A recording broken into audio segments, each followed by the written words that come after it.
তুরস্কে অবৈধ অভিবাসন ও মানব পাচার দমনে দেশজুড়ে সাঁড়াশি অভিযান।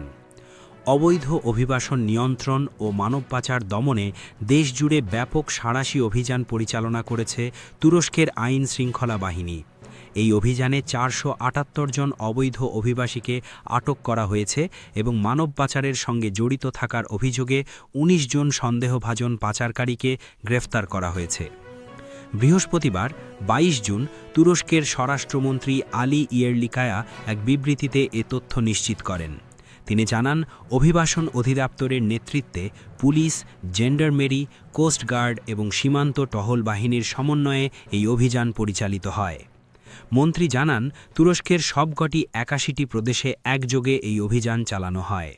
অভিযানের সময় মোট ৩,৭২,৪৩৯ জনের পরিচয়পত্র যাচাই করা হয়। যাচাই শেষে ৪৭৮ জনকে অবৈধ অভিবাসী হিসেবে শনাক্ত করা হয় এবং তাদের বিরুদ্ধে আইনানুগ ব্যবস্থা নেওয়া হয়। সামাজিক যোগাযোগ মাধ্যমে দেওয়া এক পোস্টে স্বরাষ্ট্রমন্ত্রী আলী ইয়ারলিকায়া জানান, দেশের ১৪,০০০-এরও বেশি স্থানে এই বিশেষ অভিযান পরিচালিত হয়েছে।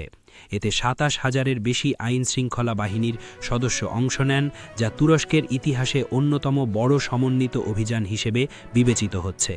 তিনি বলেন, আমাদের অভিবাসন ব্যবস্থাপনা মানবাধিকার, নাগরিক মূল্যবোধ এবং আইনের ভিত্তিতে পরিচালিত হয়। একই সঙ্গে দেশের জনশৃঙ্খলা ও নিরাপত্তা নিশ্চিত করা আমাদের সর্বোচ্চ প্রাধান্য দিচ্ছি। মন্ত্রী আরও বলেন, অবৈধ অভিবাসন ও মানব পাচার মোকাবিলায় তুরস্ক একটি সমন্বিত ও মানবিক নীতি অনুসরণ করছে।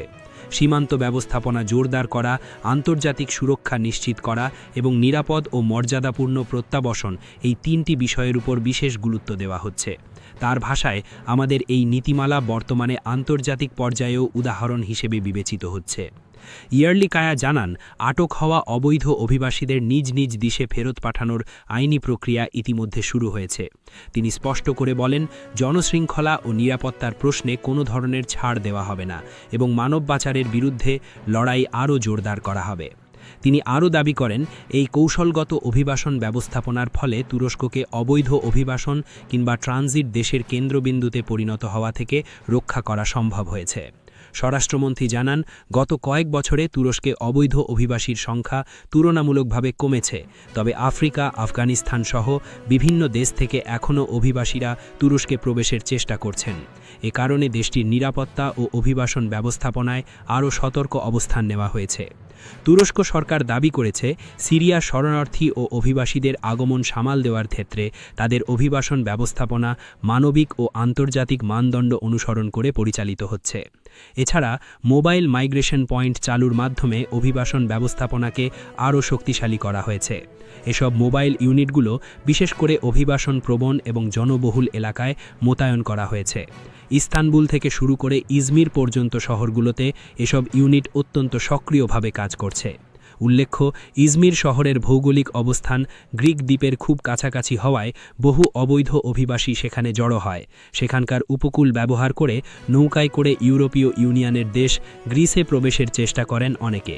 এ কারণে ইজমির অঞ্চলকে বিশেষ ঝুঁকিপূর্ণ এলাকা হিসেবে চিহ্নিত করে নজরদারি আরও বাড়ানো হয়েছে।